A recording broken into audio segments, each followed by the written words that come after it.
what your program is in. If you work, tell us where you work. If you both, tell us both. My name is Deborah. I am the, well, not really chair anymore.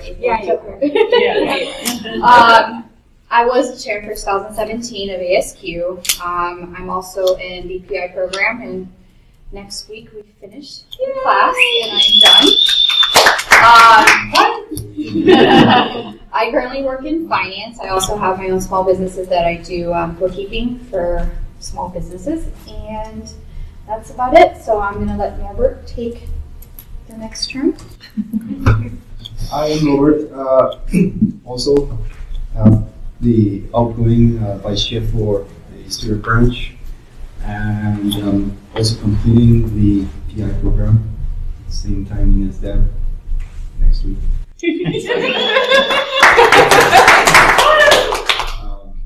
That's it for me. Thanks. Great to see you all. I'm Sean Beckford. Hi.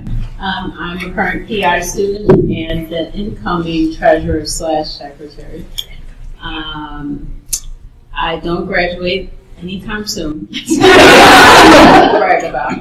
I work now at Miami VA, and that's it. I think I answered. No questions.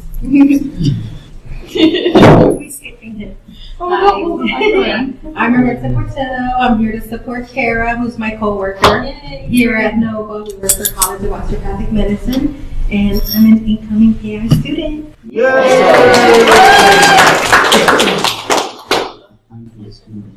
My name is Justin. I am a CE, or computer engineering major here for the undergrad program. And I also work for the College of Osteopathic Medicine. And we're related to someone in this room.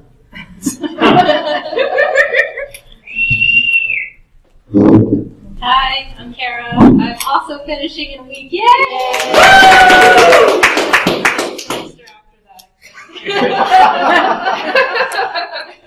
I'm also part of Team KPCom. We're here. Super happy that you're joining us.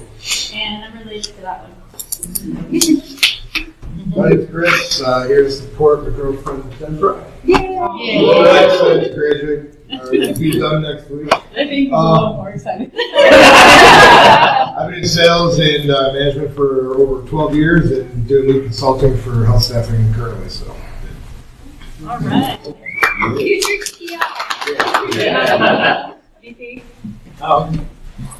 Hey guys, my name is Jobin. I'm a current PI student right now, my first semester. I'm also the incoming vice chair. I also work full time as a manufacturing scientist for Beckman Coulter. All right. Hey everyone, good evening. My name is Master. I am not a current PI student. I am Lean Six Sigma certified. That happened while I was in the military, and I'm actually just kind of checking out what ASQ has from the student branch, and I'm currently in my bachelor's program. So hopefully excited to be in PI coming up once I graduate bachelor's. So thank you. Awesome. Hi, I'm April. I'm an incoming chair. I'm a PA student in my second year, and I own a small business called Squared Adventures that does process improvement for businesses. Hi, I'm Scott. I'm currently a student. I got a dual bachelor's in business administration and business management, and I'm a Six Sigma black belt. I work for Catholic Health Services.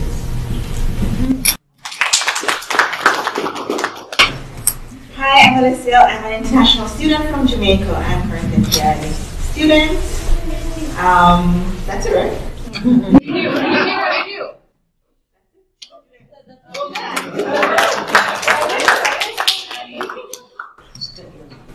Hey everyone, my name is Michael Albino. I'm currently finishing the PI program next week.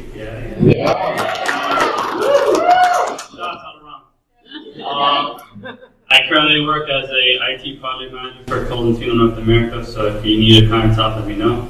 I think that's it, right? I'm Andres. I'm also graduating this year from the PI. We're going to be presenting with my partner Mike.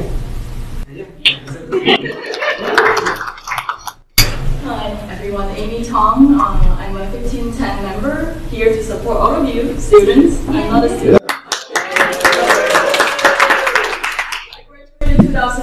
studying Master of Leadership in NSU. Oh, wow. I'm a Six Sigma specialist working at Nova Pharmaceuticals. Well, I second Amy. We work together actually, and I'm here to support all of you. We're driving up from Kendall, but I live nearby. I've taken some courses here at Nova, so I've enjoyed the university, and I work at Nova Pharmaceuticals as a senior compliance auditor. Awesome. Cool. Cindy, I work at Daikin Applied, which is where we did our project. I am also finishing next week. What? And I live by town and country, so I feel your pain. Okay. Hey everyone, my name is Diana. I'm a student here and I'm finishing the PI program in December, but I won't graduate until June, so I still have my other MBA classes. And what else? I work as an industrial engineer over at American Express, very close by, and that's it. Hello, my name is Margine. I'm the outgoing ASQ Student Branch Treasurer. Currently a PI student. Finished the PI classes in December, but I still have a semester before I graduate.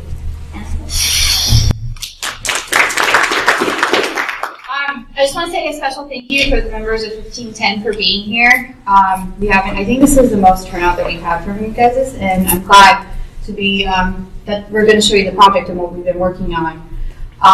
In the past, month, with presenting at ASQ and going over everything that we did, and now presenting and going over our project, which pretty much took me back a whole 2 years worth of work. It's been a very memorable couple of years here at Nova, and so I'm very excited to leave the chair position over to April, but I hope ASQ does really well next year, and we'll be seeing you guys at 1510, and we're going to kick off. Do we know who wants to start? Does anybody want to go first? Do you want to go first?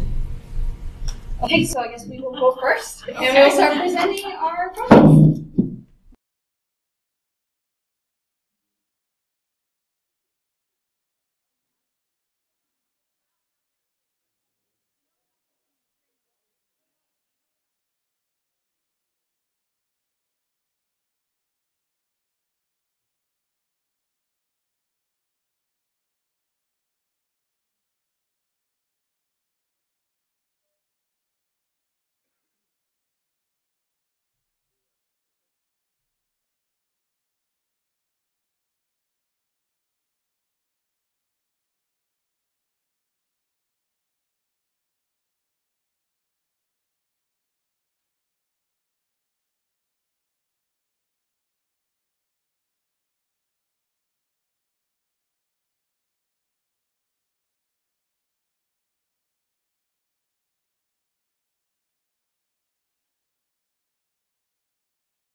All right. So for our project, in the PI Practicum, we're supposed to choose a place where we work with. So we chose my organization, which is NSU College of Osteopathic Medicine. Next slide, Justin. All right. So this is just a little head over. So osteopathic medicine, it is a medical school. We graduate physicians. They treat you. NSU, we have the 10th largest osteopathic medical school. And the whole point of this is, so they go through undergraduate school, medical school, and then eventually they go into a medical residency, which is very difficult to get into. So our project was involved with trying to get our students to be as attractive as possible for medical residency. Now, however, in order for students to get this medical residency, they have to apply for rotations. They want to be a dermatologist, they have to apply for dermatology rotations. And unfortunately, NSU KP the approval time on, you go to the next slide, Justin? The approval time from submitting the application to the paperwork actually getting to the site, go back to the previous slide, Justin. It took 16.5 calendar days. Now, this is very competitive. Time is what really counts. 16.5 days is not enough. There's so many students late. We don't even know how that affected our students with residencies. Maybe they weren't getting the most attractive residency that they could because it takes 16.5 days. Okay. You want to start? Sure. Okay, so basically what we did in this slide is just kind of put the objectives of what the process that we're working on means to NSU. So here we have the different KPIs that we worked in, but this one is actually going towards the elective approval. And then here you see it again, and then we're working on the process, and our objective to this whole thing was just reducing cycle time. So that was actually our only metric for this project. Here we have the balanced scorecard. This was what this project is actually impacting at NSU with this project. So here we have the customer, obviously their reputation, because as you know, students graduate and things of that nature, it's all going to go up. The elective approval, rotation scheduling compliance, customer satisfaction, retention rates, graduation rates, donations. Once people graduate and they're happy, they're supposed to donate. Employee overtime, indirect material costs, and you'll see all of these things as we're going through the project. Okay, I'll go back to a little happier. The learning and growth. We have the capability, capacity, and cross-training. That's what we were impacting. And then final, the internal businesses process. We have, again, the elective approval, the golden time for scheduling, the percent of good academic standing, and inquiry responsiveness. Okay. So who here is familiar with SciPop? I want to see a lot of hands up. Should be everyone. Okay. So, for some of our new people, okay. So, SciPop, supplier, inputs, process, outputs, and the customer. We learned a lot of things here. I think the most important thing we learned from just doing our SciPop was that NSU KPCOM can be a customer of its own process. So not only was that our client, but they were also the customer to their own process. Yeah. So by improving the process, we're actually helping ourselves. Isn't that awesome? All right. Then we have the flow chart here. I guess you guys should have done that too in quality, I'm assuming. Yep. Right? Okay, so we just start here. We have the elective rotation application received. The first approver gets it. Either they approve it or they don't. So if they don't approve it, then it goes, the student's notified and they have to restart the process. From there, if it is approved, it goes to a second approver. They approve it. If they doesn't, it goes all the way back. Student's notified, start all over. And if they do, they enter the data into a management system.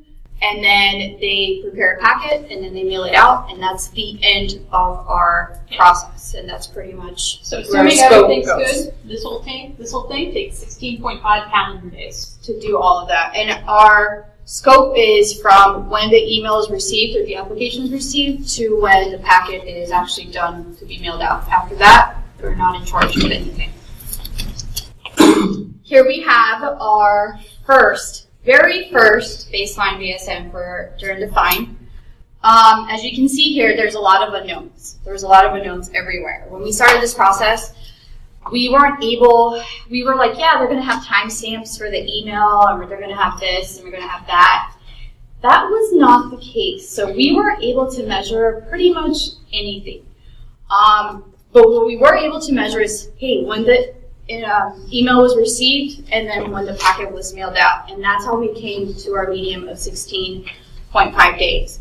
But all of the in-betweens were pretty much just, we didn't know what to do. It was really important that we did that in the Define phase because, you know, by trying to do a VSM, we found out how much information we were actually missing. So we went into the measure and analyze phase, we knew what questions to ask and how to prepare ourselves. And because in your such a limited time, because this is for school, so it's not like a project on your own, you have such a limited time, you have to put SOPs into place right away so you can find out this information or know if you're going to be able to do it without it. So that was a lesson learned for us. You may not know really what you're getting into until you're in there trying to get everything. Don't make assumptions. Want to start with Q&A? Yeah. All right. So as Deb just said, there were a lot of unknowns. So one of the things that was really important for us to try to understand was, you know, exactly what those requirements were for the customers. And as Cara said, KPCOM was a customer. So we wanted to start with KPCOM as the customers, the organization, to try to understand in the House of Quality, something else you all would have heard in the quality class. Looking at all the things, all the what's, all the things that KPCOM wanted. Now I have to say, with a little disclaimer here, because of all the unknowns, KPCOM does not have this anywhere formalized or documented. Based on our discussions with them and what we know, because Cara is already on the inside, we put together this.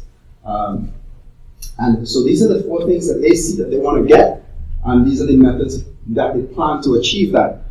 The hows, how they plan to achieve it. And then we want to move from here to the current activities. So this is what KPCOM does now. We broke it down further into KPCOM and the student applicants for the elective rotations. And what is it? Well, you probably can't see because the print is a little small, but all these hows are what occur here in the what's in the current activities. So we kind of have a roll up of the what's it called, houses and qualities. Yes, I could get a stick about my Queen's English, but that's all right. It's okay. Yeah, so these are all the hows up here that become the what's, and these are the methods that are currently being used at the time of measurement in our defined phase. What KPCOM is doing, how they were trying to achieve it. So just two things. They were ensuring that the packet was sent out before the rotation started and that there were multiple forms of packet delivery, whether it be email, fax, actual snail mail. So those are the things that were being done. We said, well, hey, you know, how can we transition from that into something else? Which we'll go through with you all shortly. This is just a simple write and define. We were trying to get a WBS together. It kind of turned out to be a little more into detail, but this is, we just want to show what we started out with because it completely changes as we go through it. In the define phase, you're planning. This is our plan, our roadmap that we were abiding by for each of the phases. And then we had a lot of twists and turns and U-turns. Hurricanes. It was great. Next slide. This is just, we're not going to read through this, but basically once you finish define, you want to get your charter signed, and that's basically what we accomplished here. We had everything noted down on paper, and we have all of our signatures, including our sponsor.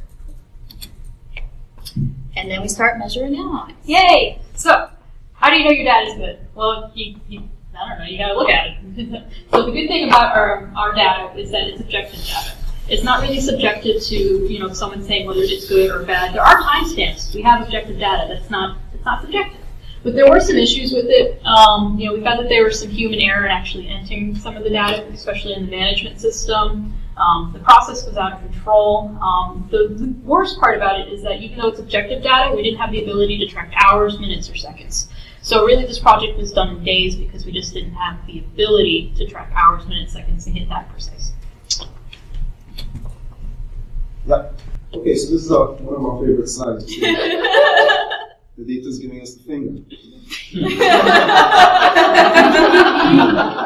So what we found when we looked at the original data was that what we confirmed, that it was taking a long time. But what was really interesting to see is that there were some data points that were way on the outside, raised a lot of questions.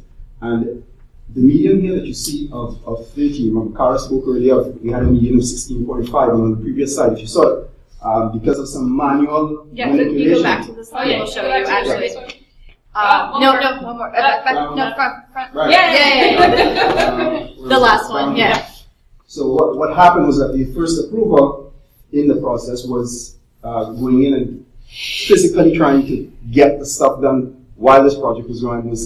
Which puts us back to change management, us going in there and just trying to be like, okay, so this is what we're doing, we're going to gather data. They started freaking out. They're like, are we not doing our job fast enough? Like, what's going on? So she started coming in on the weekends, started doing things faster, and so it did skew our data a little bit. Now, all of a sudden, we went from 16 days to 13 days. Still not too bad, but we had to learn lessons learned there and talk to her and let her know, you know, this is not you, it's the process, and that's what we're trying to find out where it is that we can help you do your job better.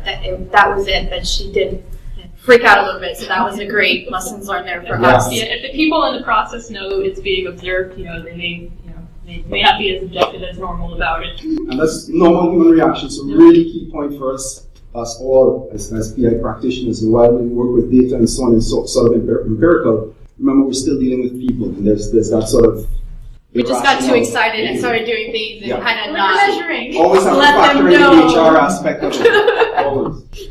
So that's why this number looks at 13, but still way out from what we're.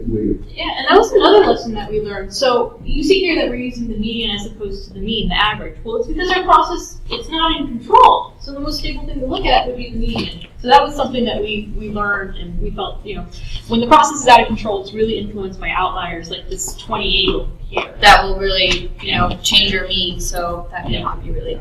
Yeah, because exactly, the outliers will affect the mean, and it just won't be a good representation of the center of the data. Okay, so this now, looking at it by stage, remember there were 5 steps, 5 stages. The first one is handled by the student application, so that's outside of our control. The other 4 stages are where we were looking. And this was the area where the change was taking place to bring our median down to 13, and you can see everything is now just pulled across there. Very interesting what we want to highlight from this is really steps 4 and 5. If you can see it, just barely, there's somewhat of an inverse relationship here. And we're going to talk about this a little later on. You'll see the numbers that prove it. You see how it's high here and low, and then somewhat low and higher. What we found, so originally there was one person doing this, and the second person doing this section down here. And the person who was doing this, batching was an issue. And so they would collect stuff, and when they finally get to it, they would tackle everything in step 4 and then step 5. So when this is high, up here in step 4 because they're batching, and then they suddenly tackle step 4 and then step 5. So the early part of step 5, it looks like it's pretty low, but it's only because it's been handled right after this. So what happened is second approver, and then they give it to the second approver to put it into the management system, and then it sits. And then they're like, oh, it's been sitting here for a while. Let me take care of it now. So they were kind of just all over the place. It's a boring job, and they didn't want to do it. Box plot? Okay. So we did a box plot, which really just confirmed what we found looking at the individual histograms. So again, we found that the greatest range in performance happened in steps 4 and 5. Step 4, completely unstable. Look at all these extreme outliers. What's going on there? And then step 5, why is there such a great range in performance? Why is it taking up to 12 days to just mail out a packet? I don't know. We, going into this project, we thought that the issue was going to be here, which yes, it's not perfect, but we thought this is really where we're going to have to improve. So when we actually saw the data, we were shocked to see that something that is so easy as putting something in a computer and mailing something out was the greatest cause of our cycle time. Which was another lesson learned. Don't assume you know the answers in the beginning, because we were completely like, oh, well, we were completely wrong. Yeah. So let the data do the talking. So this is actually our new and improved BSM. We actually now have data everywhere. So we put SOPs into place to where they started taking data of when they were doing each step, and we were able to gather all the information. So it's not 16 days anymore, it is a 13, but you can see here going through, it was taking 24 hours, so from receiving the email to getting into the second approver was taking 24 hours. Then another 24 hours, it was sat there for 24 hours, then the approver would review it. Then it would sit for about 2 days before it's put in the management system. And then here, you have about another 8 days before it's mailed out. So this stuff is just sitting around until it's actually mailed out. And then this is just our waste analysis. As you can see, there is some other ways, but value at time for this whole process is 46 minutes. That's a value added time of the 13 days. 46 minutes of it, you should get one application out. We actually, there's about 45 minutes in processing, some motion waste in there. They do things old school, they don't use mail merge and things of that nature.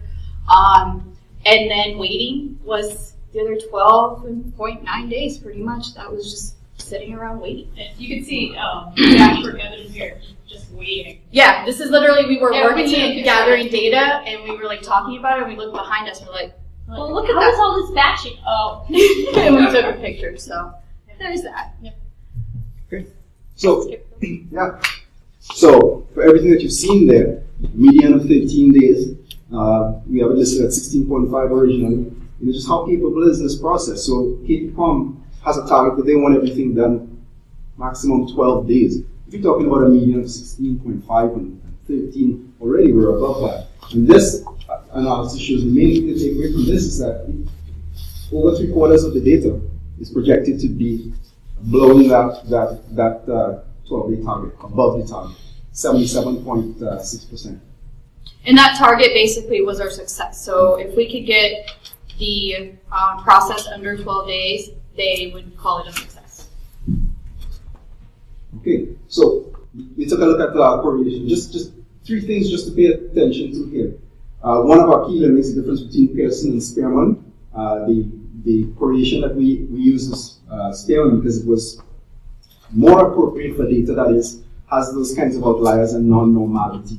So it's the one to use. But the other thing I want to point out is we spoke about step 4 and 5, and that sort of inverse relationship, also shown here by the negative correlation. You know, it's as one gets larger, the other one gets smaller. Confirmed here. And then the impact of step 5 in total cycle time, which we spoke about, the one with the greatest variability, 12 days to send out a packet, made sense. Okay? Correlation. Oh, you're going to go back? Sorry. Sorry. So the last thing, correlation, talks about association. Doesn't talk about cause and effect. And that's what we're going to next with fishbone. Okay. So now we have our fishbone Ishikawa diagram. We're Team Ishikawa, by the way, for the conference. ASQ conference. So, root cause analysis, you look at different categories. What's wrong with your people? What's wrong with your methods, material? What's all leading to this root cause of having long elective approval lead times? So we looked at things. Approver 1. Well, you know what? Her role isn't really defined, and she has too much to do. It's a capacity issue. That's why she's batching everything and taking forever. Well, why is it only her? Because we don't have cross-trained workers. All right, what about approver 2? Why is that taking a while? She's not at work every day to do it. Again, capacity, we don't have people there. We looked at the method. Well, we had a new management system, and people weren't really trained on it. So, we saw quite a few errors. I think only 25% of all electives that were entered into the management system had something wrong with them. Ridiculous, because new management system, no SOPs, people miss steps. Material, we looked at the application form. It's like 10 years old. It's still telling people to fax it, even though that's not how it's supposed to be done. It's paper, not electronic. I don't think we even have a fax or can receive faxes at this point. It all has to go through an email repository. Technology, again, with the new management system. What about measurement? Nobody's ever measured this process. It's just never on their radar. So we looked at all these things. Justin? Oh. And we made a case for improvement. Yeah. You want to talk about QFD? Sure. So the last slide that you saw like this had organization and current. So now we have current now rolling into our proposed. So based on what we saw, this is what Practicum was doing at the time. We've made recommendations based on the same what's that we're trying to achieve here. And this was also fed in by actual surveys that we did with real life students.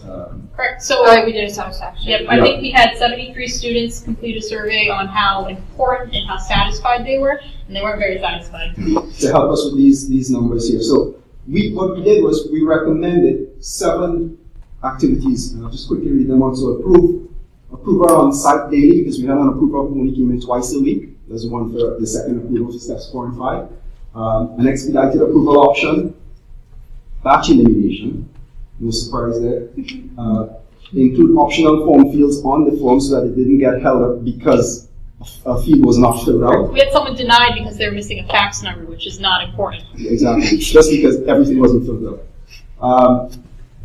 An electronic application, again removing that handwritten aspect so we can keep it all e-version. SOPs, and then an automated response to keep the customer informed of where their application is in the process. We have the back up. Right, so what we're saying, I think because it's there as well. Yeah, exactly. Yeah. So based on all the feedback that we got from the customers, we were able to score these and then rank them. And what was really interesting is when we presented to Practicum, this is what we call the improved activities, the ones that were accepted. Now 5 of the 7 all 7 were accepted. But 5 of them are top 4 out of the 7, and 1 other were implemented immediately. The other 2 that were not implemented were approved, but could not be implemented before the end of this project. So it is something that is still going to be done. So we're pretty pleased that everything that we've recommended has in fact been accepted and applied. And this now shows that probably the 2 most important things for them was an approval on site daily, which directly affects the ability to reduce batching and getting those things out on time, and then SOPs to ensure that each person who's doing it does the same thing each time. So we had another lesson learned here. It's that management may like your improvement so much that they want to add other stuff to it, and it takes longer than the 16 weeks we have for this project. Yeah, but it's good. But they have the final say. At the end of the day, you can give them all this awesome stuff, but whether their budget's not on point or whether they want to do more things, timing, they have the final say. Yep. So then we're going to go into our pilot data and our approved. We actually took new data. So here was our previous process of 5 steps. And our new improved process is actually taken down to 3 steps. So now we have the student submits it. We have the approver review and enter into data management or send notification saying it was declined. And then the approval paperwork is sent to the elective site. Sure. So you get the application. There's now only one approver. And then as soon as it's approved, that approver puts it into the management system right then and there. And then it gets sent off to the site. Much easier. So we take a look at what has happened after we've put those improvements in place. The red is the previous scenario, which you've seen before. This was a median there of 13. This is the improved process right now, bringing the median down from 13 to just 1 day. We went from 13 days to 1 day. Major improvement. And this is side-by-side comparison. We completely blew that 12 days out of the water. We're like 12 days. It should be It's going to be pretty interesting to see what people looks like. The other thing I want to mention here is, as you can see, the standard deviation, which of course we all know is based on the mean, even though we're not using that, but still an indication of the variability, the tightness of that data. Much better here. One other thing, so you see that it does go up to 3 days. Because our measure and analyze data was affected by employee coming in on the weekend, we feel as though this data may also be affected because we're using calendar days. Once this process is more stable and everyone's work hours are correct, we're going to change it to only work days, and that we expect this process may even become normal and we can start using the mean. Well, and then the electronic data too should be able to do it in minutes, hours that we weren't able to do before. Yeah. Next. So we now have a comparison of our box plots. So what was taking forever is now not taking forever. That's pretty much the difference. The extreme outlier was a 1 day as opposed to taking 8 days. Real quick, what you saw before, 77.6% above the 12 days. Here you see this is the same 12-day target. Everything below that with the 1 day median shows you in the improved state. This is our simple VSM that we have now. You can see that the only weighting, we still have some batching problems with mailing the packet out. And so that's where most of our waste is actually done right now, but we're hoping that will get changed soon. You can go to the next slide. And then here's a comparison of the waste. So weighting is still the most amount of waste that we have. There's still a little bit of processing and some motion waste in there because there's still paper that needs to be printed out. Some of the sites, they have to have like a mailed stamp and a school stamp and things like that. So we're never gonna get rid of that stuff until all the rotation sites will just accept an email with all the paperwork. So that's still always going to be there. In the tools class, you're going to be doing a lot of hypothesis testing. Oh my God. So we did a bunch of these, but we're only going to show you one. So this is just overall process improvement. We're trying to say, is there a significant improvement? You can't just say 13 days and then, with the 12 days or something, say, yeah, that's better. No, it needs to be specifically better. So we did the Moods median test because we were using median, and I think this one's the unequal variances, right? Yeah, unequal variances. So we had a p-value of 0. So yes, there is a significant difference between 13 days and 1 day.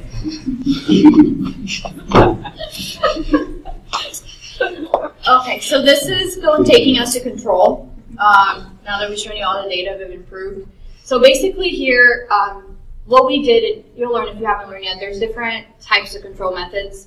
So 2 of them that are in place, their countermeasures is the package preparation and then all the cross-trained employees. So now we have cross-training. So if one improver is not there, somebody else can pick up the slack and we're not going to have that waiting or that batching. And so we just put the different levels of how well this measure works. So 5 being the highest, 1 being the weakest. So like a mail merge, they're using that they weren't before. Just a little protected sheet in the Excel, and then just the different things that we're going to keep an eye on throughout there.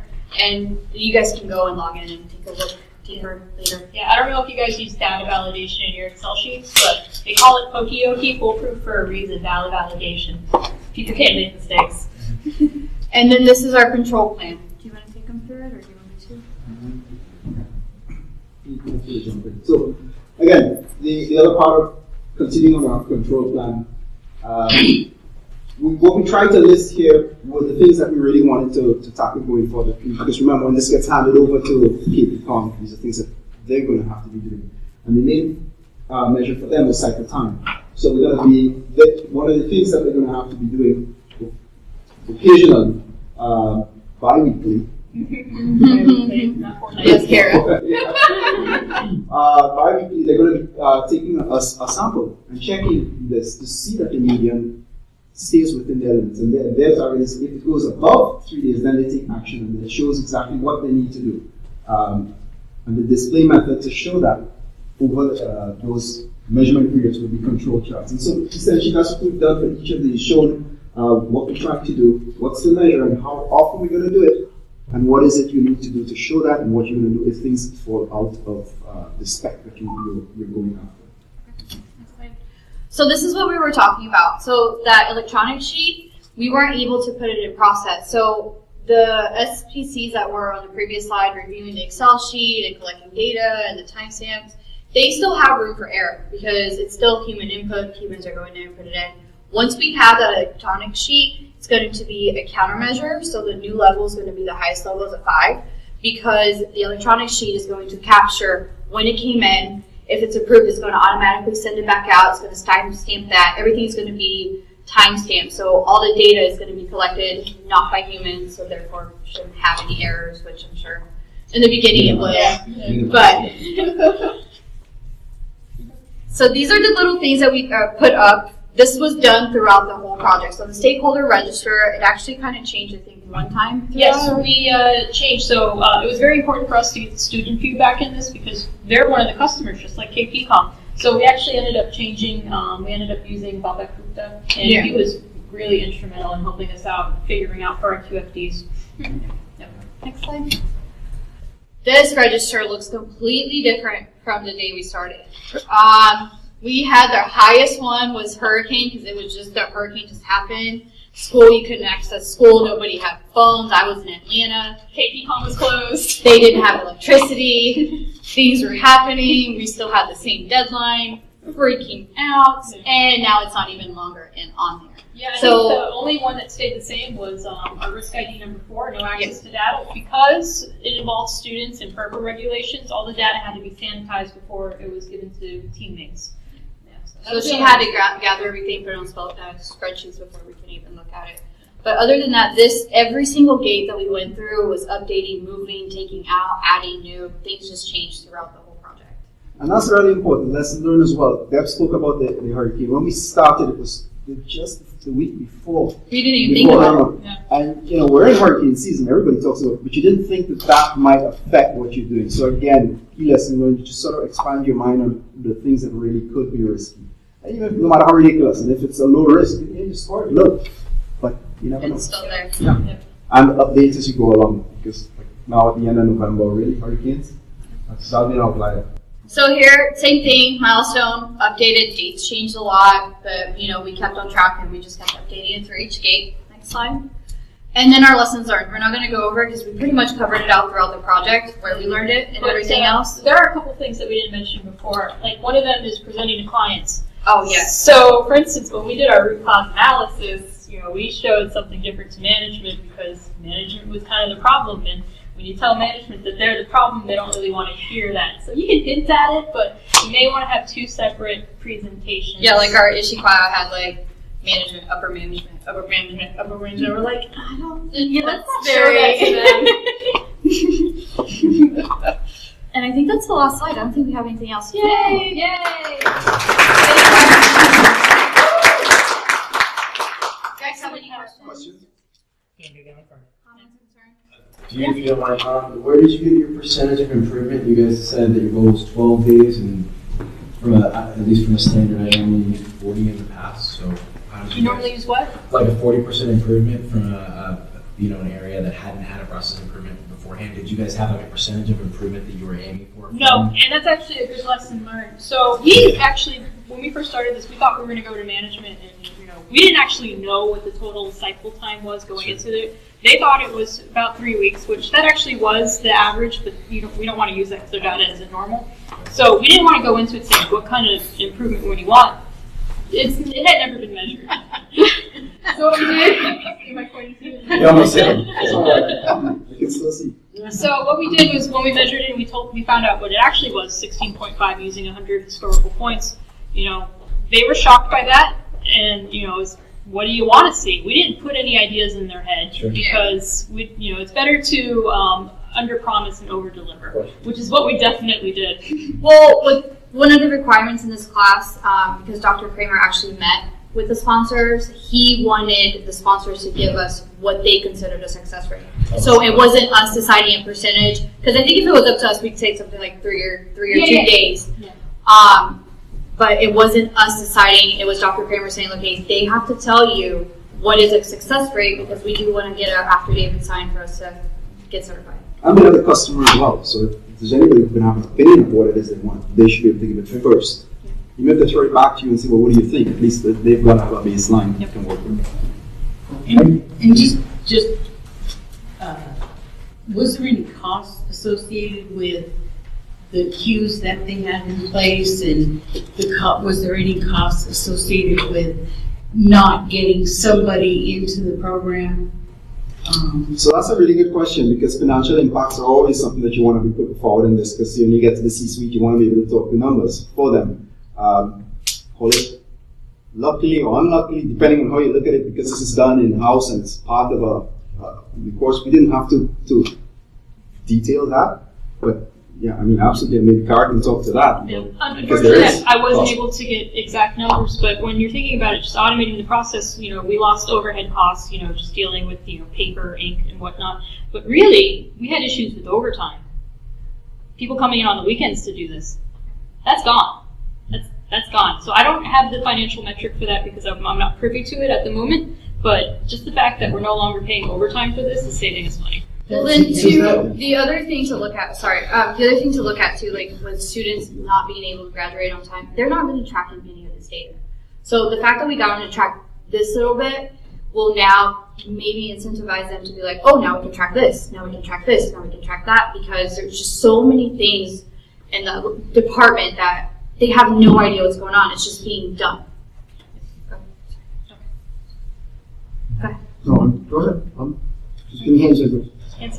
Any other questions? I just wanted to go ahead and get ready. You guys. Oh, okay. So we can make two spots. I was actually going to ask, the improver on site that you mentioned, was that in addition to staff, or was that utilizing staff that was already there? Utilizing staff that was already there. Oh, okay. Yeah. So there wasn't an additional cost to that? Nope. That's why I was going to be costing for the sounds of that. We had an improver that was only there twice a week. So by cross-training everybody, it's not taking up, like one person's day or anything like that. It's just everybody can pitch in and do everything. Awesome. Yep. I think you mentioned that the original metric for lead time was 16.5 days, and that was impacting the percentage of students that were able to get medical residency. Correct. So that's going to be long-term data because just at the point of when we started this process, students, they were already pretty well into setting up their rotations, but we would like to see next year students getting even better applications. They have better 8 residency rotations, programs. so you have to measure 8 rotations before we only were throughout 1. And unfortunately, that's just one input to the student getting a residency program, board scores, other things that gets into them. But anything that we can do to help is excellent. They get a better residency program, increases our reputation, and maybe they want to give us money because they like it so much. I was going to suggest maybe you can track how much of the students that are admitted into those medical residency programs after you guys do your change. Yeah. There's a lot that we still want to do, and I think we're going to continue working on it.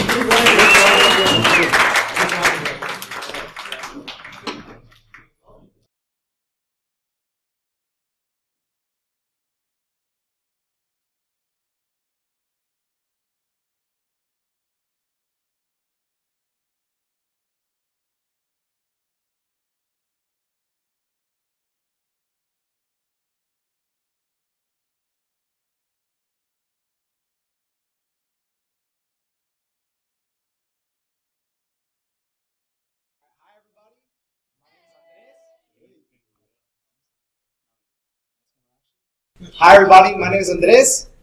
My name is Michael Alvino. And we have a third team member named Gabby, but she couldn't make it today. She wasn't feeling well. And we are O&P Accounting. That's the firm that we decided to help improve. All right, so literally O&P, just to give you some, I know there's a lot of words on the slide, but it's an accounting firm. They're the type of company that they'll do your taxes. So let's say like consumer taxes that you do once a year, but they also do payroll taxes. They do different types of reporting to the IRS. So they currently were receiving feedback from their customers as if like it was taking way too long, it was exceeding lead times. I guess their expectation was to have something way quicker. And that in turn, I mean, I know it's on the slide, but it was affecting their customer improvement. So one of the biggest reasons of needing customer improvement was so that they can have a word of mouth advertisement. They don't do any advertisements on the paper. They don't do commercials. They expect their current customers to speak for them. So most of their new clients that come in are referrals. So one of the key things with this company was they had to make sure their current customers were satisfied so that they can at least get new clients going forward. Yeah, to give you guys some context, you know, when we came in, this was a very old school kind of the way it was run. So I said very few little marketing, no process improvement. You know, they didn't. You know, the owners were not really familiar with that. So when we came in, they were very eager, but not very sure how we could help them out. So to kind of give you guys a detail as to the process that we ended up honing in, I mean, they had a few to choose from, but this is the one that they said that they would like us to look into. One of the key things about this organization is they didn't have anything in place in like PI related, but they also didn't have any SOPs. We're talking about an organization that has about 5 or 6 accountants and over 300 customers, and that's it. Those 300 customers, that's an annual. So you have some that are just once a year, you know, the normal tax cycle, and you have about 150 of those that are reoccurring every month for payroll taxes. So this is part of the process that we have highlighted on the screen. Okay, so this is one process flow, but for the purposes of kind of just graphically showing it to you guys, you have an accounting process and you have a tax process.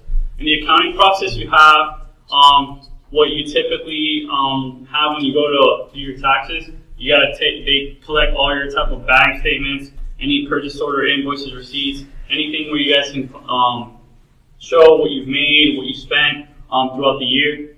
Then they use QuickBooks, so they enter the figures from those paper statements into an electronic program, and then it outputs their profit and loss reports, their balance sheets, all the standard financial statements for the organization. So this is getting the data formatted correctly. Once they have it formatted correctly, they put it into a tax program. Again, that's another data entry process, and then their output is a report to the IRS. So this is the scope of what we're trying to improve for O&P accounting. So they have 2 key performance indicators in the organization. So one thing they were tracking is growth. So they were measuring that in the number of new clients that they received per month. Remember, this is basically just word of mouth, no advertisement. So I mean, it was one of their existing key performance indicators for the organization. And another one is cycle time. So this was measured in work hours spent per client per month. Because remember, again, we're saying that they for the previous slide, we're only looking at the recurring clients with the payroll taxes. We're not doing the seasonal because we wouldn't have the data for the terms of this project. So the project objectives. So I'll skip to the second bullet first. Like we mentioned, this organization didn't have any SOPs. Most of their clients, they didn't have any high turnover rate, so they didn't have to worry about retraining their current employees. But one of the biggest things that Mr. P, I know we say that a lot in class, Mr. P wanted is he wanted SOPs. He wanted something after the improvement. I mean, they are pretty new what to do currently, but they wanted something documented as to what the changes were. So if they do get someone in the long run, they have something to go by. One of the things that he might have been questioning is, are they short on personnel? Like, were they having an issue where they maybe should have hired somebody else to kind of bring that cycle time, that lead time down for their clients? So that's one of the things that he needed an SOP for, just in case they're going to try and get someone off of the, to work for them. In the project charter, I know you guys did a good job showing like the formats and the charter and going through each step. But this is kind of like an excerpt from the charter. One of the things that Mr. P wanted was a decrease in cycle time by 30%. The current cycle time at the time before we got into the organization was between 3 days, and that's for a small organization, and then around 7 days for a large organization. The current order average, it was told to us, this is before we got in there, was 300 customers, but in reality it was only 150 reoccurring every month for the payroll taxes. And then the customer satisfaction, this was one of his biggest things, and we kind of dropped off of our requirements, because by reducing the cycle time, we knew we were going to get the customer satisfaction. So we didn't feel it was a separate bullet point. We thought it would kind of like tag team with the cycle time, because that's what really the customers were concerned with, is the cycle time and their lead time. So the customer satisfaction is, hey, their business is run on word of mouth. So that's one of the things they were key on. They want the customers to be happy with the service so they can get the new clients coming in. And then, like I said, Mr. P wanted SOPs. So this is what we had, and I kind of explained this. This is a little bit outside of our slide deck. It's out of order for this slide particularly.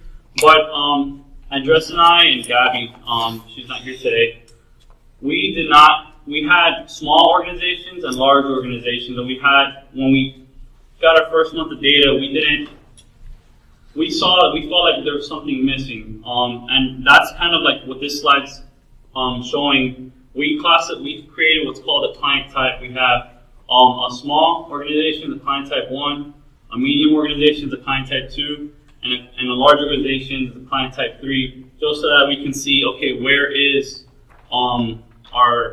what's our customers look like, what the customer base, and what is each individual's client type cycle time, instead of seeing the whole gradient as a whole. So yeah, when we got there, like I said, there was not really a classification. So before that, you could ask Pedro, Mr. P, you could ask him, which exactly would you consider a large company? What would be considered a small one? And he'd give you an answer like, oh, this one is big because, they make a lot of money. It's a big account for us. And then, you might consider another one big because they've been with us for years. Remember, this is a referral business, so you got to keep your clients. So if you have them for years, you got to keep them staying. So that's a big client for me. That's important. And then some staff members might say there's a lot of employees, so there's a lot of payroll to process. So that, for them, might be a big client. So since there was a lot of disagreement on what could be a big client, what could be a small client, medium-sized client, which is something that once we hit that, we felt like we struck gold. We decided to do a measurement systems analysis. I'm not sure if you guys in the quality course have learned that yet. This is kind of when we realized that there's one thing that certain parties cannot agree on. Maybe there could be some bias in there just because something can be interpreted differently. There could be the way someone measures it, they might receive different results. Like I said, that company might be big because they've been with us for years, but they don't make a lot of income and they have little employees. So it can be. So there was a disagreement on that, and that's something that we kind of had to figure out if there was actually harmony or not. Slide, please. So here we did a measurement systems analysis. We inspected 143 companies, and we found between Pedro, one of the project sponsors, and then one of the staff members, there was 122 that matched. That might sound pretty good. This sounds pretty well. There was an 85% match. But like I mentioned earlier, there were obviously discrepancies. For example, we took a small expert because we're not going to bombard you guys with 143 lines of data. But a small expert, for example, company 3, Pedro considered a medium company, whilst the staff member considered it a smaller company. So with this, we kind of hit the nail on the head and realized that one thing that might influence how much staff you allocate per account could be if that account is either requires a lot of work or less work. Next slide, please. So like I mentioned earlier, we had 85%, and the strength of doing this is that we agreed that even though there's no standard, things are pretty close. So at least it's not it's manageable. But with this, we did discover that there's a weakness in the data and that results can be skewed.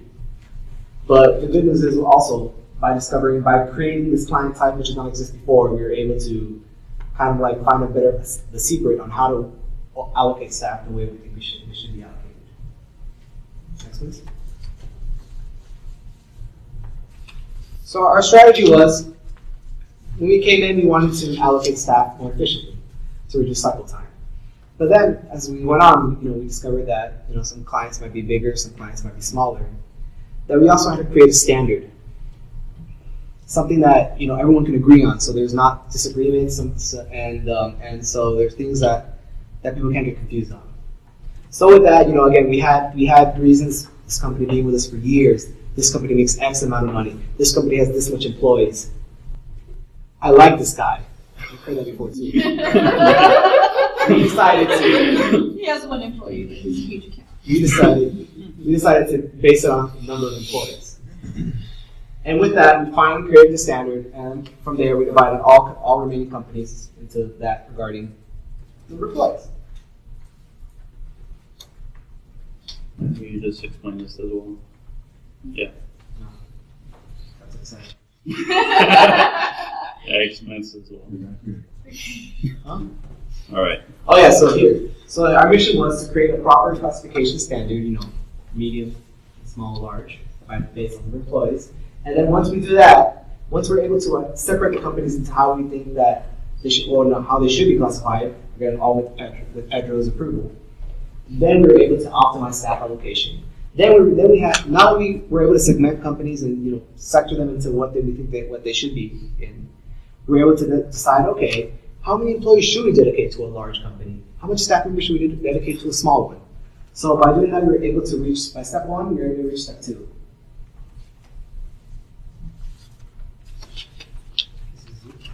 All right, so like Andres stated prior, so it was on the slide, we needed a clear understanding for everyone in the organization. So it wasn't what Mr. P said goes. It was something that's clear as day. I can come into the organization and say, hey, what's a client type 1? And they can show me what's on the screen right now. It's something simple, something that it's agreed upon the whole organization. It's not, what do you call it, tiring in the organization. So this was kind of hard to get. It was a lot of push and pull with Mr. P. He was the one that would be the one to onboard the new client. So he would have the initial consultation with the new client, and then he would be the one to do the classification and almost hand off the work to the rest of his accountants. So to get to this was a big hurdle for us. But as you can see, we have our 3 client types. This is how we were able to see our cycle times within our data.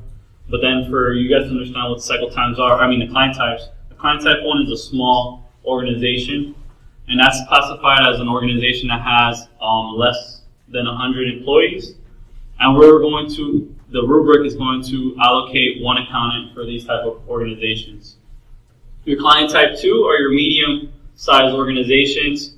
Those are going to be between 100 and 499 employees for that client, and we're going to allocate 2 accountants. And the client type 3 are your large organizations. That is any organization with over 499 employees, and we're going to allocate 3 accountants. So this was a rubric we used for to gather our pilot data. As you can see, Pedro had many large ranges of clients. Some smaller clients would include restaurants, and some of his bigger clients were even included an oil company. So you can see he had a lot of range in what his clients were. So this is based on our pilot cycle time. So this is data that we received from October 23rd to November 13th. Our comparable data is for the month from the month of September 2017. So I'll kind of guide you through this. I think the formatting is a little off. This bar gap. But our comparable data is on the top. We'll go just column to column. So cycle type 1, these are your small organizations. For the month of September, they were ranging about 2.652 days on average, and the allocation of staff was about 1 accounting per cycle type 1 account. So that, this kind of messes it up. But now with the new pilot cycle time data, thanks to Dr. Kramer's advice, we have the cycle time for the compliant organizations that fall within our rubric. So which of the accounts were actually for a cycle type 1 was under 100 employees. Their cycle time was 1.77 days.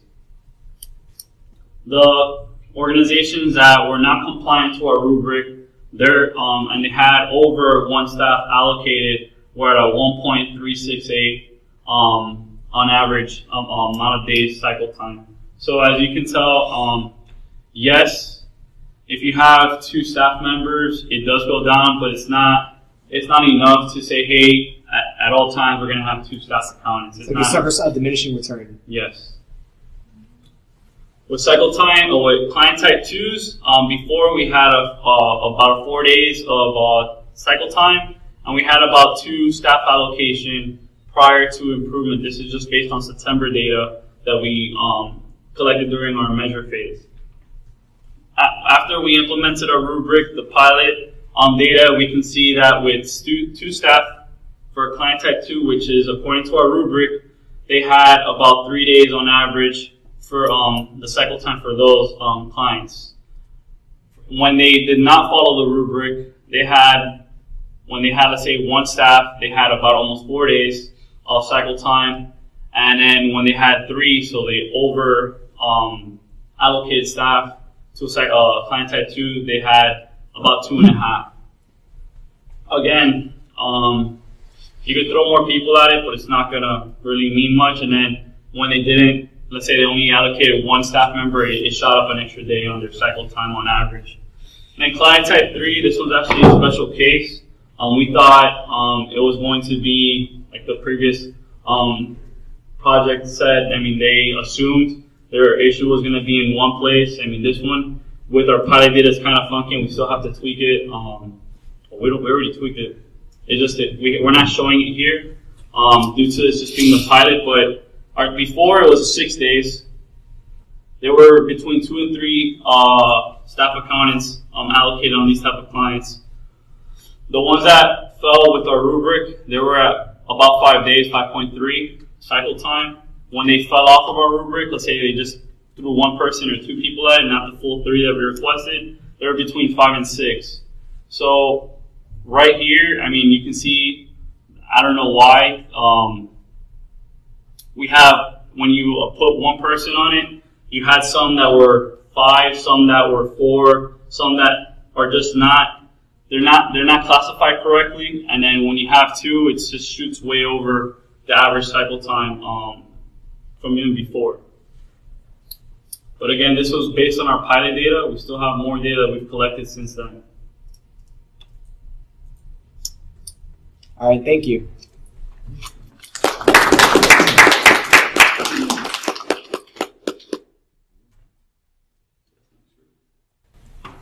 Any questions?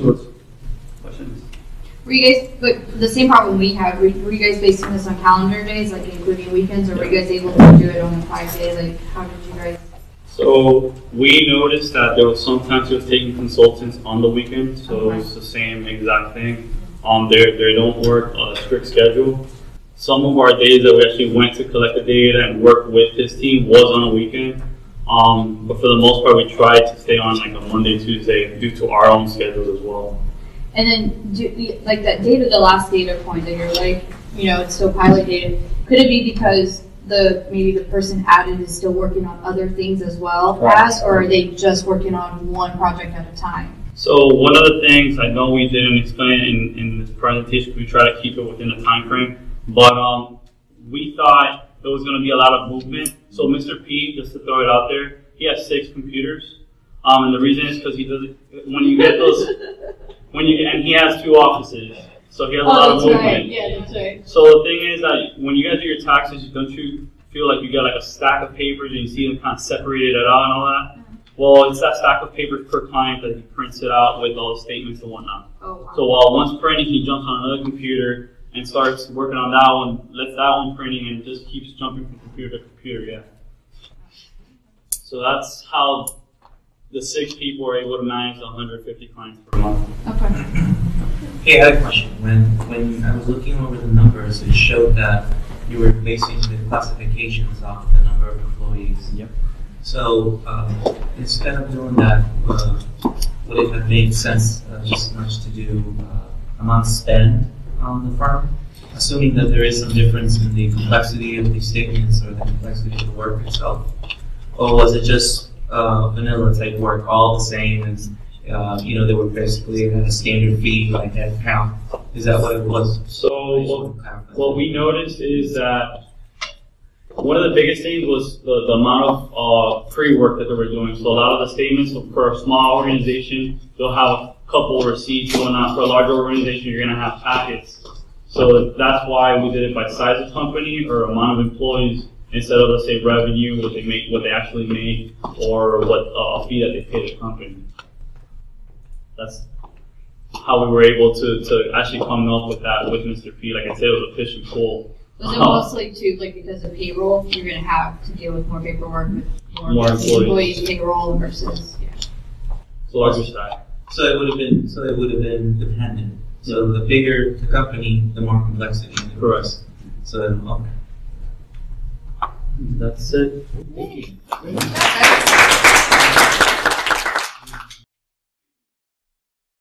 Hi everyone. So our project is on Daikin for those who have. Has anybody here heard of Daikin? Other than So Daikin is an AC corporation. Go ahead. It's an AC corporation delivers engineered flexible solutions for commercial, industrial, and institutional HVAC requirements with reliable products, knowledge application expertise, and responsive support as part of Daikin Industries, a Fortune 1000 company, and so on. Basically, what we do is we sell AC units. I'm not in the AC units department in the sense of like selling the units, but I'm in the service department. So I look after the parts department and the warranties department and the actual service as in labor department. So what we were trying to do, I'm going to go to the problem statement. Originally, when we first started, was we were trying to improve not just the cycle time on the warranties, but the customer service aspect of it, improve the sales within parts. However, we noticed that we were going for way too much, and then we realized, let's focus on doing one thing. One of the things I missed to say was that this year, one of the company's main thing was to be best in class for fulfillment in Latin America. So the company feels that the best way that they could reach that goal is by providing the customers the best customer service possible. And how do you provide best customer service?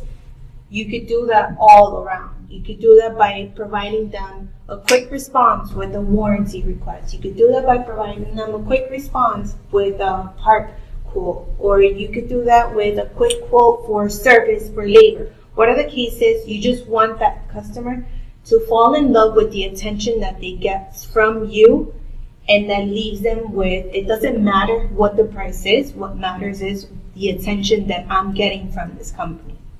So we were focusing mainly on warranties. Why? Because it's an issue already. Something's going wrong. So if something's going wrong, you're already kind of like upset with, why is my unit not working? I paid for it to be working. It should be at, best potential.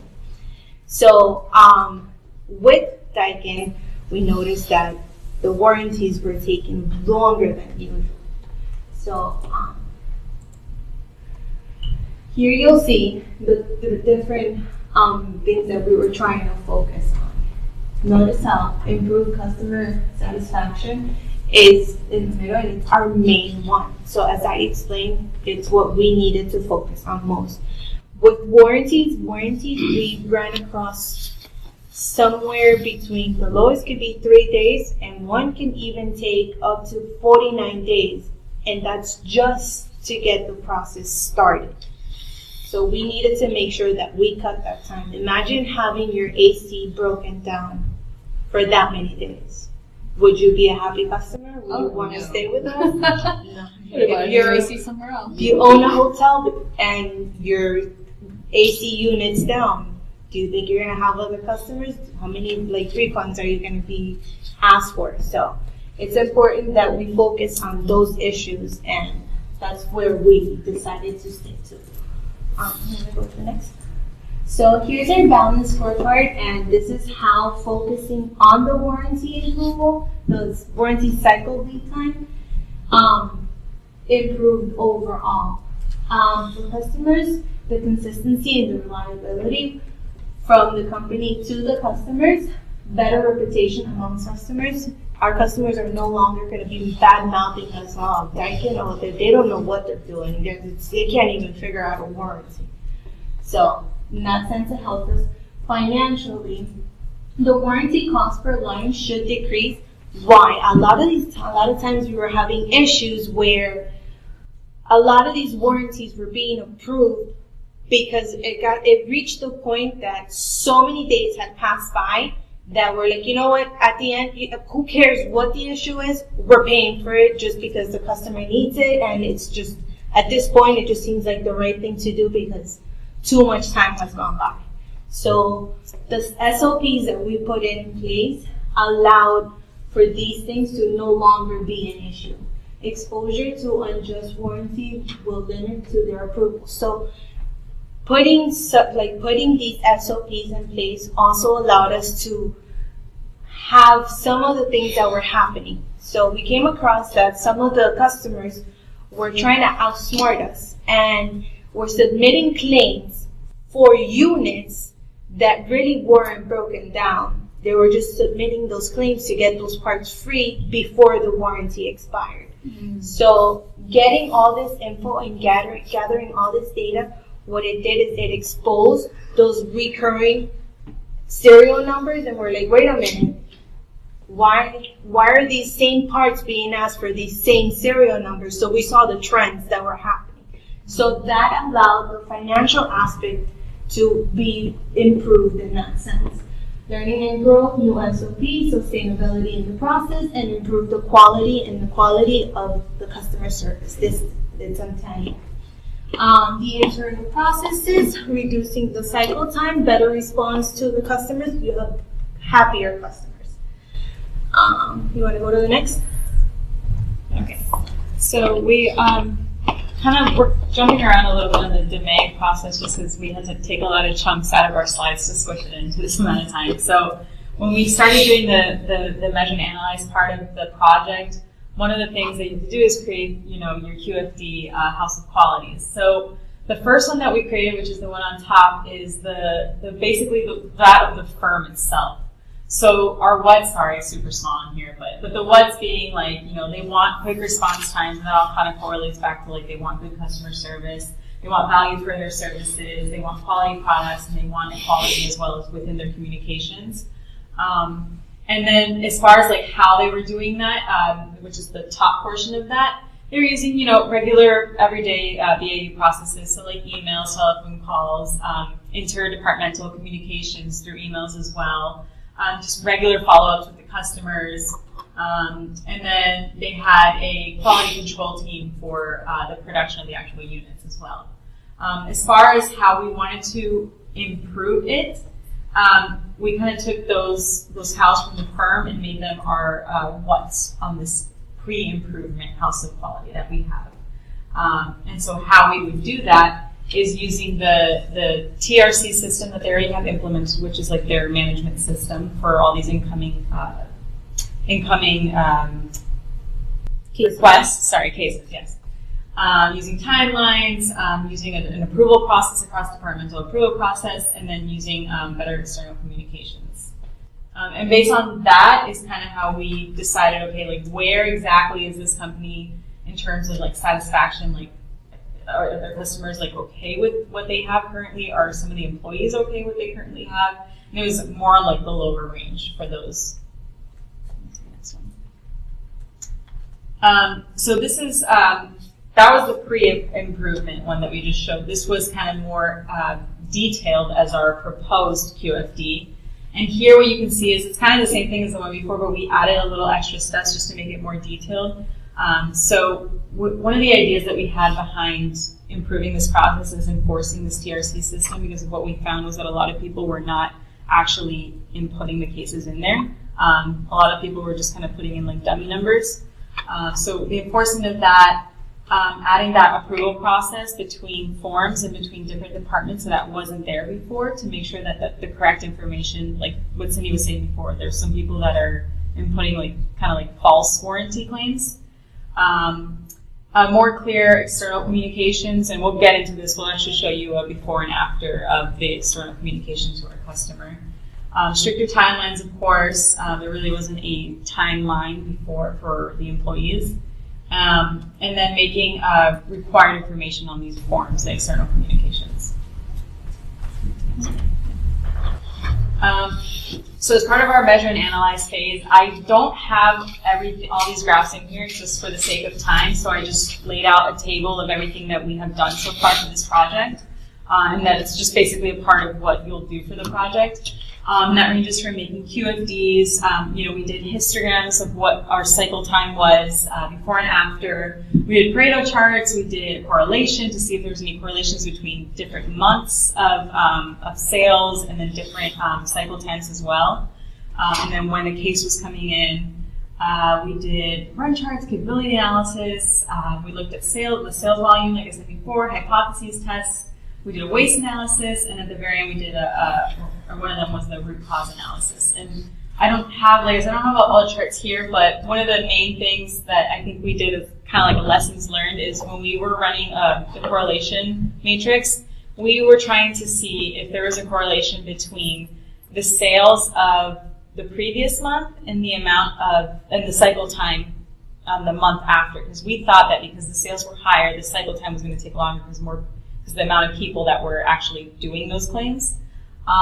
And so when we did that, there wasn't actually a correlation there. There was actually a correlation based on the exact month that those sales were in the cases that were coming in. So, so when we were trying to think solutions, we thought that was our answer. And when we actually did the correlation, it turns out there was no correlation there. So it's just an interesting find when we were going through some of this. This is just an example. I put an example of our root cause analysis here just because I thought it's kind of very concise in terms of like where we wanted to mainly put our solutions. We just looked at our five whys, and this kind of like best describes our improvement overall, right? So we said, why are our customers complaining about our claim response times, or why are they complaining about them? And they're saying because it takes too long for it to get processed. Why is it taking too long to get processed? Because there's too much work for a certain person or a department. And then we're asking why is there too much work? Because they're going to too many different departments, and why there's so many departments. The information the customer inputs is not exactly clear, so people are getting confused and it's going across many different people. And then we got down to like our final question, which is why is the information not clear? Because basically what we're asking them is very vague questions and they're not being specific, which causes a confusion internally within the company. So there really is kind of like three pillars of our root cause diagram on the bottom. One being the external communication, which is that form. The other one being the internal communication, which is the approval process between departments inside. And then one being the operational piece, which is basically just like our seasonality between like when people are actually putting in claims based on like summer times and stuff like that.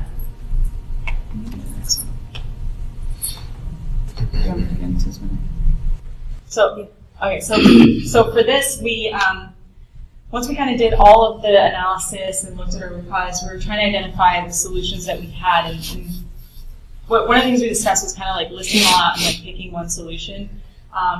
We wanted to use like a mixture of all the solutions just because they were all kind of like not easy to implement, but like they all kind of coincided with each other. We didn't want to just pick one.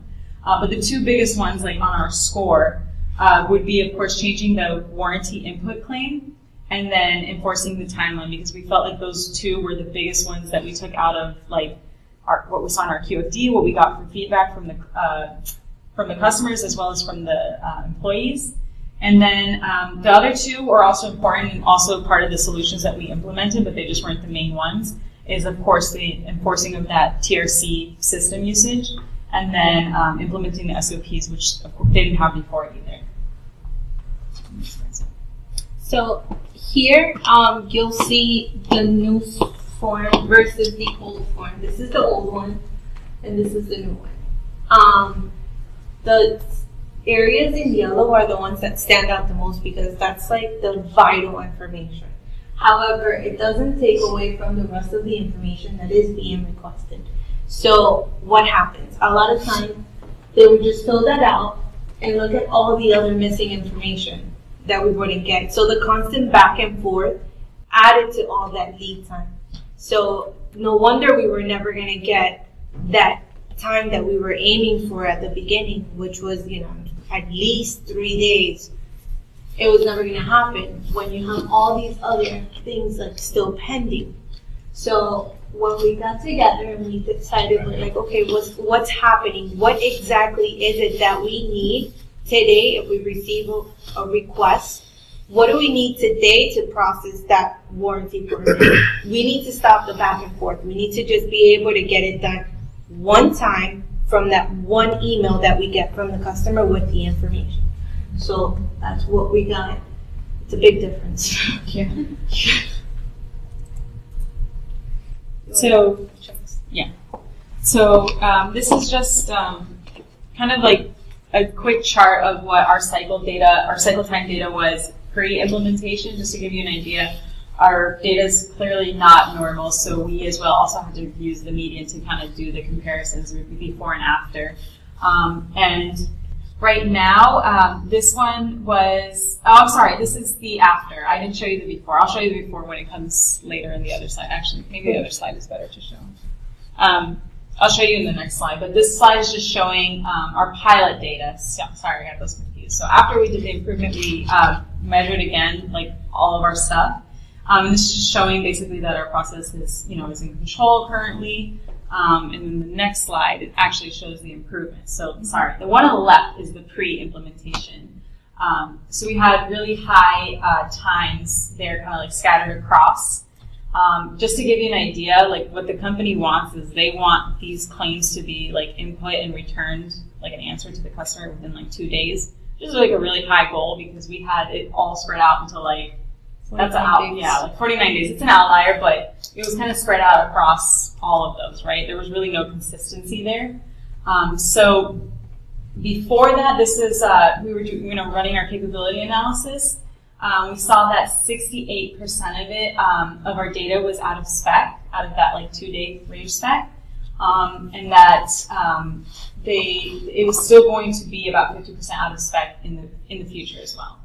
Afterwards, what we found was it wasn't a very large improvement just because we have a really small amount of data within our pilot test. But we did see an improvement. What we saw was that instead of 68% NAT, it was 58% out of spec. And you can kind of clearly see that there, like in that 1-day range, it's much higher than what it was before. And then, of course, in the post-implementation, it also reduced from 50% in the future out of spec and to 46% in the future out of spec. And then that kind of goes into our... So like it's just our milestones, like where we started off and like where we're at currently. Right now we're in the control process of it. We just need to make sure that we continue. We were trying to collect more data to be able to do a better analysis of how much this has truly improved. Yeah. So our risk register, this is the one back in August. Training was an issue just because we weren't sure like how we were gonna get the proper training done because the time, obviously we have everybody has so many things going on at once that for them to be able to take on this training and change what they've been doing, and for them a lot of times it seemed like, okay, this is now more work instead of like, you know, the way we've been doing it. So, you know, that pushback from the employees themselves, the information security, a lot of these customers have a lot of information that's really being exposed to us. So we wanted to make sure that it was known that this could be a potential risk because we weren't sure if the company was going to allow us to be exposed to some of this confidential information. Funding, we weren't sure if this was going to require, because of the TRC system, if it was going to require any additional changes made to the software, and if there were changes that needed to be made, then were there going to be funds needed for coding or whatnot that needed to be done on the back end. Data pretty much really goes back to the same thing, and just external forces. Obviously, the hurricane happened. It took a big impact in the way our data was being, you know, taken in.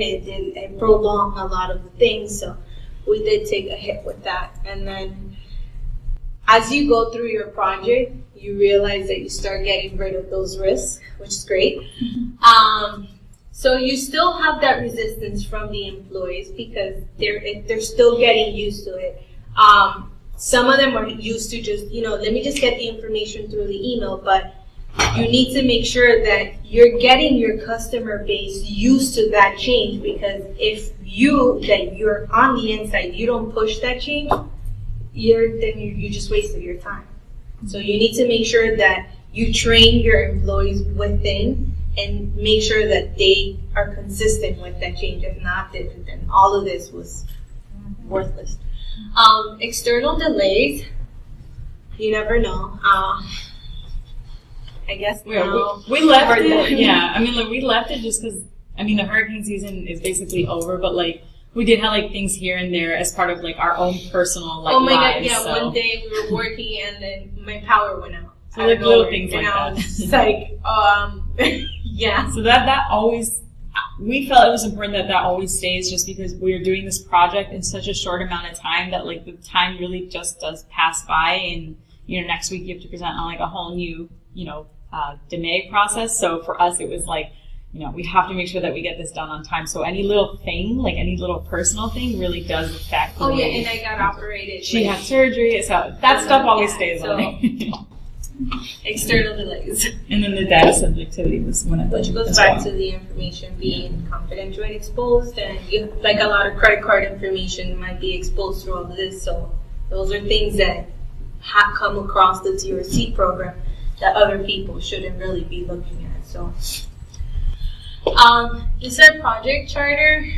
Basically everything that, you know, we had in mind to do, and then we got it signed by our sponsors. And then Dr. Kramer went and met with our HR department and made sure that everything was going well. And our lessons learned. Just go through a couple now. There are so many.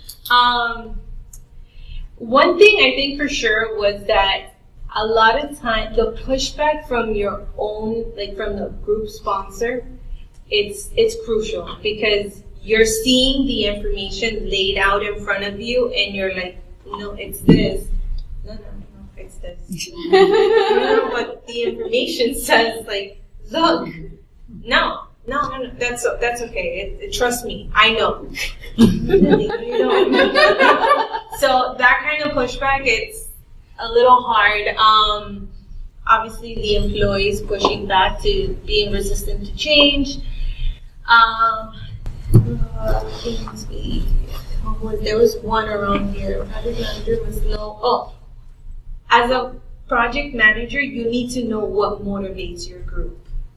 So you need to make sure that before you go and you put out what changes are going to be, you need to know, like, For example, one of the things that we spoke in class was, well, listen, you know, you go ahead and you get all this information out to me. I'll make sure that the next time you get this quote, we'll go ahead and we'll give you, I don't know, 5%. Even if that's not really a 5%, but just get people motivated with any little thing.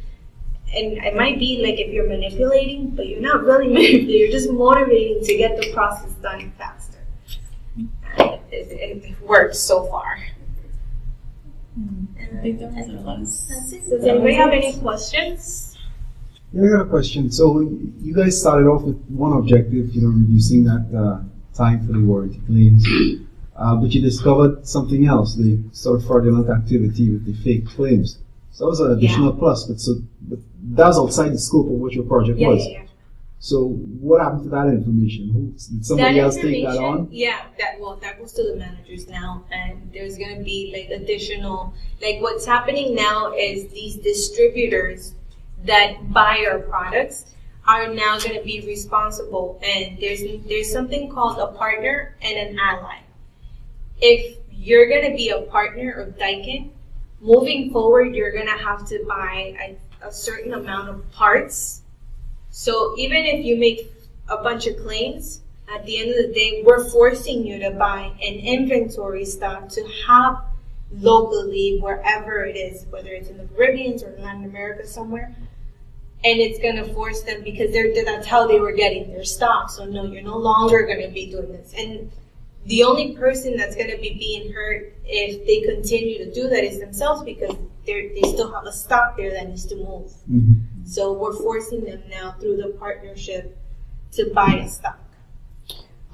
Through this information, I know you're saying that your sponsor is a little bit resistant to the changes and telling you, like, no, you're not reading this right. But, you know, by finding out these new extra stuff, would that kind of get them excited? Would that, you know, give them a little bit more trust in you guys? How did you guys do that? Yeah, definitely. That opened up his eyes more. It's one of those, like, I don't want to admit that you're right, but I know you're right. But he knows. And, you know, like, there were changes, even with the warranty form that initially were there, and he was like, that doesn't need to change. That's fine. No, it does, because you don't know the back and forth. You know when the customer's calling, yelling, and then we're like, you know what, yeah, we got to strip it out now. Take it out of, like, a unit that's inventory and just that. You can't do that, because now you're damaging one of our good units to cater to a customer that's upset when that could have been avoided from the very beginning. It's all about being proactive, basically. Yeah. I just want to make a comment. I thought all projects were very excellent, well done, and I echo you on about the data speaks. You know, the data speaks for the story. Like when they're resistant, like because you're so intimate with the process, you collect the data, you actually did the analysis. Yeah. They may only see the superficial, so you insist like those data tells you what you need to fix. Because a lot of times, including myself, even before you do the measure, you already have some kind of predetermined solution that you want to apply. Which I see that in all your lesson learned that you did feel that okay, that was what I thought, but the data tells me that's not. So I thought that was really good, like in all your project. Thank you. I guess one question, comment I have for this project is, you know, it is AC is a machine, and there will be service issues and there will be breakdowns. It's a machine. But that said, is there a future project to look at? Not only did we make this process that we may not even need to do by making our product better, so we don't have the warranty issue? Well, we currently have quality assurance programs. So what's happening now is through the TRC system, whenever we see a unit that is having like a model of a unit that's being constantly like requested for a warranty, those get flagged down, and a PQR, which is a product quality request, is done, and that's when they take a look at the model itself, and then that's when it goes to factory, and then that's when they start doing a quality assurance program. Yes. So yeah, there's a reason behind the TRC madness. Mm-hmm. Oh, which is another thing that I don't know if we mentioned. One of the ways that we are pushing for the control to make sure that these changes are pushed through is there's MBOs. My company has MBOs, which are our goals. So now these changes are being linked to the goals. So if the employee doesn't follow through and doesn't consistently put the cases in the TRC system, well, now your annual increase is going to be impacted because you're not following along with the changes that needed to be done. So that's awesome. No, you really have to get on it. You have to use it. Nothing more than getting somebody's paycheck to make them do the changes. That was more on the HR end than the service manager end, but it works out for the better. Yeah, because if you have the data, then they know what what you guys are doing and tracking it. So what better way to get people to do it? Conversely, they're rewarded for the correct thing. That too. Yeah. Do what motivates people. Everybody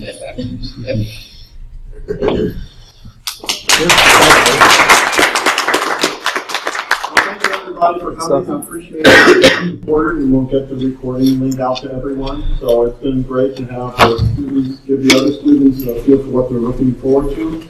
But some great projects for everyone to learn from. So I appreciate it. And any feedback you can give us, we'd love to hear. So have a great evening. Thank you guys for coming. Thank you for having us.